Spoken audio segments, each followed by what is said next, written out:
Selamat malam semuanya, kembali lagi dengan podcast Tanpa Jeda. Malam ini yaitu episode 2 dengan tema Live Talk yang berjudul Culture Shock di Taiwan. Jadi, malam ini kita tidak akan serius-serius amat, kita akan sedikit have fun, let it flow, banyak bergurau dengan tema malam ini karena saya sudah ditemani dua guest saya, yaitu Dede. Oke, dan yang kedua. Siapa sih gua? Lalu siapa? Jadi aku mau kasih tahu sama kalian kalau tinggal di luar negeri sama tinggal di Indonesia itu benar-benar berbeda banget. Bahkan kebiasaan kita di dalam negeri pas kita di luar negeri kemungkinan tidak 100% sama.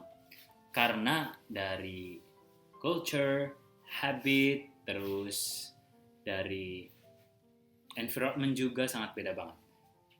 Dan di sini kita akan kasih tahu kalian apa perbedaan gimana tinggal di luar negeri atau hal-hal yang lucu yang pernah kita dapetin di luar negeri dan yang bedanya dari Indonesia. So, stay tuned. Jadi gue mau tanya narasumber pertama gue. Berhubung lu kan tinggal di sini nih. Lu emang tinggal di mana? Iya, gue juga tinggal di sini sih ya. Ada nggak hal-hal lucu yang pas lu datang ke sini terus lu ngerasa berbeda banget pas di Taiwan sama di Indo gitu? Kalau hal lucu sih banyak banget malah kayak ngerasa gimana gitu pas sampai sini tuh ya pokoknya aneh gitu. Tapi yang menurut aku yang lebih signifikan yang bener-bener kerasa banget di aku tuh orang luar negeri terutama Taiwan itu bener-bener orangnya tuh individual banget gitu, kayak bener-bener masing-masing tuh bener-bener gitu. Jadi contohnya kayak tetangga kalau misalkan di kita tuh ya kayak ya udah kayak keluarga gitu kalau tetangga gitu kan. Yeah. Tapi kalau di sini tuh udah bener-bener masing-masing. Kasarnya kalau misalkan lu mau ngapain juga tetangga kita tuh bodo amat gitu orangnya gitu loh. Iya, nggak kayak di Indonesia gitu. Tapi menurut aku sih ada plus minusnya. Kayak misalkan negatifnya gini, kalau misalkan ada apa-apa kita lu sakit atau apa, nah di situ orang sini yang tuh nggak ada yang kayak ya udah gitu loh, bodo amat nengok kayak kita di Indo kan lu gue gitu loh. Iya. Kan kalau orang di Indonesia ya setidaknya ditengok gitu kan. Benar. Terus kayak ya contoh lagi kalau misalkan di Indonesia kalau kita nggak punya apa-apa ya kita bisa minta sama tetangga gitu. Exactly. Kasarnya kita nggak punya garam aja kita bisa minta ke tetangga gitu kan. Iya. Tapi kalau di sini tuh enggak gitu. Tapi bagusnya orang bodo amat tuh gini loh, misalkan ada hal negatif yang contoh nih, gue bodo amat nih sama lu. Lu lakuin hal negatif, gue bodo amat, ya udah gitu loh. Yang penting nggak ngefek ke gue, that's fine, ya kan? Nah, itu yang harusnya dicontoh sih buat kita semua. Maksudnya jangan terlalu peduli banget sama orang kalau memang bukan ranahnya kita banget gitu. Betul. Selagi orang itu memang gak membutuhkan, ya kan? Terus selain itu ada lagi nggak? Nah, kalau dari pandangan gue sendiri, gue sih pas kesini datang ke Taiwan itu lihat jalan sih. Utama lihat jalan itu kayak lebar-lebar banget. Iya nggak sih? Lebar banget gitu loh. Enggak, di Jakarta juga lebar anjir. Iya, tapi kayaknya Jakarta is not that wide, nggak lebar. Ya lu Jakartanya di mana? Kan ya makanya kayak dulu gue tinggal di Matraman juga jalanan tuh nggak selebar di desa di sini. Ini di sini desa tapi lebar banget gitu loh. Bahkan kayak gue yang waktu pertama datang sini naik sepeda, gue berasa kayak ke bawah angin gitu lah. Udah di sini kan angin kenceng banget kan, jalan lebar banget. Itu yang culture shock buat gue. Terus juga yang paling gue suka ada lagi kalau kita beli makanan itu ngantri orang tuh rapi banget, ya nggak? Banget di sini. Di Indo orang jualan nggak kelihatan bokong ibaratnya kan, nggak kelihatan pantat kan, karena orang ngantrinya tuh ngegerombol gitu kan, kayak gitu ya, jadi nutupin orang jualan. Kalau di sini ada orang jualan ya ngantri tuh gitu, baris ke belakang, bahkan sampai berjauh pun, sampai panjang banget pun ya panjang gitu loh ngantrinya. Dan I really like that. Yang aku ya semoga aja di Indo bakalan kalau ngantri kayak gini ya, yang ngantri entah ngantri makan, entah ngantri sembako, entah ngantri tiket, yang baik patut dicontoh dong ya kan. Kalau yang buruk ya jangan dicontoh. Ada lagi nggak Mbak? Kayak kamu Bingung gue. buang sampah sih, kalau buang sampah tuh. Iya sih, di sini mobil sampah tuh bunyinya kayak es krim gak sih? Iya. Kayak tukang es krim gitu. Iya. Kayaknya gue harus tunjukin sama mereka bunyinya mobil sampah di sini deh. Boleh. Nih gue bakal dengerin kalian suara mobil sampah di Taiwan ada 2 tipe. Dan pas pertama kita di Taiwan itu mobil sampah itu kan kayak tiap 2 hari sekali. Tergantung desa sih, tergantung distrik kalian di mana. Tapi mobilnya tuh bunyinya kayak gini.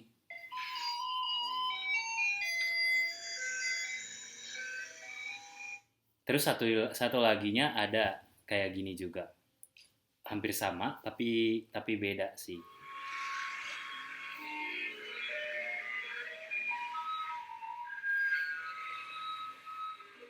Gimana kita nggak pusing kan? Kita bangun tidur, posisi enak-enak atau kita lagi duduk di dalam rumah, tiba-tiba ada bunyi kayak gini, yang mana kita kira itu adalah orang Tukang jualan es krim. Karena pas di Indo kan orang es krim kayak gitu kan, hampir kayak gitu kan, bener gak sih? Iya. Terus juga, ternyata orang mobil sampah. Enggak, kalau di tempat gue kan ada waktu kapan hari itu malam kan. Iya. Biasanya kan siang, kalau enggak sore gitu kan. Hmm. Nah, jam 8 di tempat gue bunyi itu. Waktu gue pertama kesini, kata gue enak banget di sini, ada tukang dagang es krim gitu kan, malam-malam gitu kan. Kata gue ada tukang dagang, ada jualan tukang es krim gitu kan. Pas gue nanya sama temen gue, mau beli es krim tuh, es krimnya di mana sih? Es krim bukan. Terus dia ngakak, bukan, katanya itu mobil sampah. Ya Tuhan, gue kira tukang es. Terus bagusnya juga mobil sampah sini kayak kita orang-orang, entah orang rumah, entah orang di perkantoran atau di toko-toko juga kita pisahin gitu ya kan, yang botol-botol, yang kertas-kertas, yang plastik-plastik. Karena tempatnya juga beda di sini dan mobil itu kayak selalu datang ke semua desa, jadi nggak ada orang buang sampah yang sembarangan di pinggir jalan terus dibakar. Iya.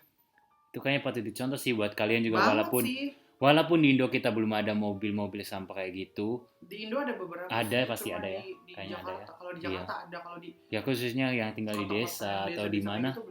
Iya, kita pisahin diri sendiri lah sama diri sendiri, yang kertas-kertas sama plastik-plastik gitu, yang botol-botol. Terus yang botol kan kalau di Indo kita bisa jual kan, lumayan kan.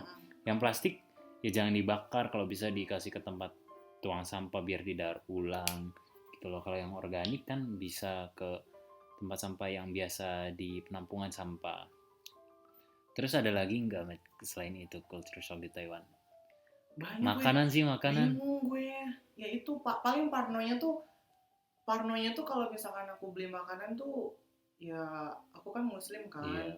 Jadi kayak parnonya tuh takut ada campuran babinya gitu kan, yang mengandung babi deh gitu kan. Iya.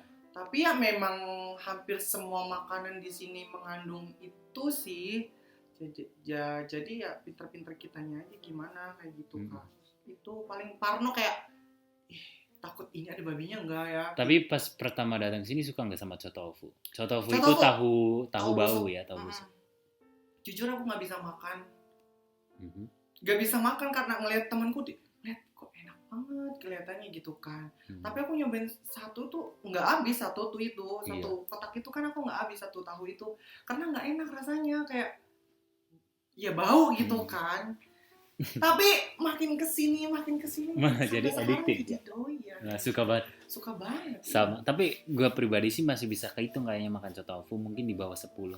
Tapi memang awal-awal makan chotofu tuh kayak ibarat di Indo apa ya, baunya nggak enak banget. Ada nggak sih makanan di Indo yang baunya nggak enak banget? Kayaknya nggak ada deh. Toilet.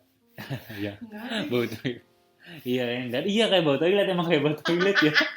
Kayak toilet kencingnya orang tuh, memang baunya gitu, serius. Pokoknya kalian kalau ke Taiwan atau di mana, you have to try chotofu. Itu bau banget tapi enak dan bikin addicted. Ya semoga aja orang Indonesia juga bisa nyontoh orang luar negeri gitu kan, dari ngantrinya, dari buang sampah. Jadi buang sampah sembarangan baik-baiknya itu loh. Iya. Ya mudah-mudahan deh. Terus kayaknya kita harus iklan dulu deh. Boleh. Iklan dulu ya. Jadi ya selain itu banyak banget sih aslinya culture shock di Taiwan yang kita alamin di sini. Ada lagi nggak, Dek? Jadi ngeblank, Mas. Banyak sih pengalaman yang kayak gitu, banyak banget, cuman nggak tahu ngeblank Itu sih menurut aku, oh iya ada lagi sih. Aku pribadi kalau apa ya kemana-mana, kamu gantian. kita di Indo pakai sandal kayak fine-fine aja gitu kan. Hmm. Di sini orang bahkan ke pasar pun pakai sepatu ya kan. Terus ke tetangga atau beli apa pakai sepatu kebanyakan. Terus ada lagi selain tadi ada Gue pribadi, gue nggak ngerasa shock sama sekali karena emang udah tahu sih kultur Taiwan sama Indo itu pasti berbeda, jadi nggak shock yang kayak gimana gitu. Yang bikin gue ini sih aneh tuh mereka makan atau asing gitu nggak biasa di kayak di makan. Indo. Gue pertama kali makan dikasih nasi kotak Atau di sini disebutnya apa? kentang, Mhm. if I'm not mistaken, pakai sumpit, padahal itu nasi.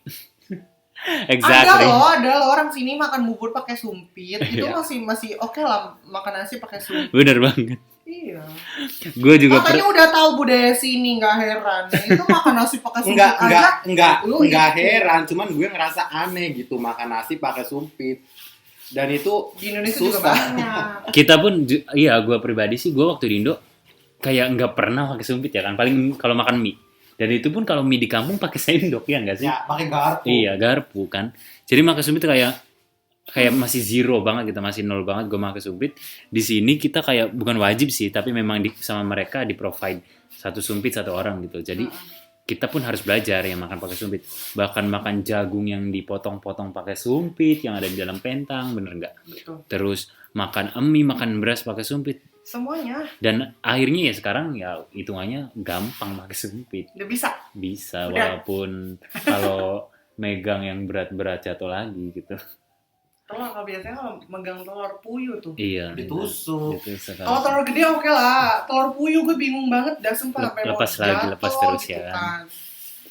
Lepas terus. Terus kalau orang di sini sih gue pribadi pas kalau jawab en. Kalau di Indo kan misalnya nih, lu lagi ngomong nih sama orang tua. Misalkan, lu jangan kesini sini, ini, terus kamu iya kan jawabnya. Kalau orang sini kan, misalnya kamu ngomong, ini buku Iceyang, kamu nggak boleh kayak gini, kamu jangan kayak gitu, Jadi kalau kita pribadi kayak nggak sopan kan bagi kita pribadi kan. Tapi kayaknya takutnya yang gue takutin tuh kita pulang ke Indo kayak gini ke bawah-bawah. Karena sekarang pun hitungannya gue kalau jawab di sini sering jawabnya betul. Gitu, nggak pernah iya atau oke. Lebih sering takutnya pas Indo kita ke bawah-bawah. Ya kayak orang malas jawab gitu nggak iya sih? Nah kalau di Indo kan nggak sopan kayak gitu. Kayak orang tua, kau lagi apa sih, orang ngobrol di jauhnya cuma doang ya kan. Kalau di sini that's fine, that's the word anku sama aja kayak iya gitu. Kayaknya itu dulu guys. Mungkin nanti di minggu-minggu depan ada lagi Culture Shock episode 2 atau apa. Kita lihat nanti sama narasumber lainnya. Jadi sekarang kita mau kasih kesimpulan kalau di luar negeri sama di Indonesia it's how guys. Gimana? Kalau buat aku sampai detik ini jujur sih aku lebih enakan di sini. Dari segala apapun aku betah. Betah, nggak tahu kenapa betah banget di sini karena semuanya ada gitu loh. Terus orang Taiwan juga orangnya tuh baik-baik banget gitu. Meskipun nggak semua, tapi kebanyakan sejauh ini yang aku temuin tuh orangnya baik-baik dan enak lah, kemana-mana ada. Bener. Terus juga gue pribadi, pokoknya bad habit yang lu pernah lakuin di Indo jangan pernah dibawa ke luar negeri. Entah itu telat, entah itu nggak disiplin, entah itu nggak buang sampah, sembarangan. Itu nggak boleh. Telat, iya nggak boleh dilakuin di luar negeri karena beda banget habitnya mereka, kebiasaan mereka, behavior mereka sama kita itu beda banget. Aku pribadi pun dulu waktu di Indo kan ibaratnya malas, di sini kayak lebih disiplin. Waktu tuh bener-bener jaga banget gitu loh, kepake banget gitu loh. Kan kalau lampu merah ya berhenti gitu kan, kita nggak boleh nerobos, nggak ada bunyi klakson sama sekali di sini kalau di lampu merah. Terus pokoknya jangan sampai lah hal-hal jelek yang ada di Indo kita lakuin. Kayak contoh kan kalian juga pasti pernah dengar berita yang katanya orang Indo yang di Jepang bikin telat kereta di Jepang. Waktu itu kan pernah dengar kan? Dan jangan sampai kayak gitu. Pokoknya ngantri ya ikut ngantri. Pokoknya harus ikutin adatnya orang lokal setempat, jangan sampai kamu datang bikin jelek nama kamu atau negara kamu. Yes.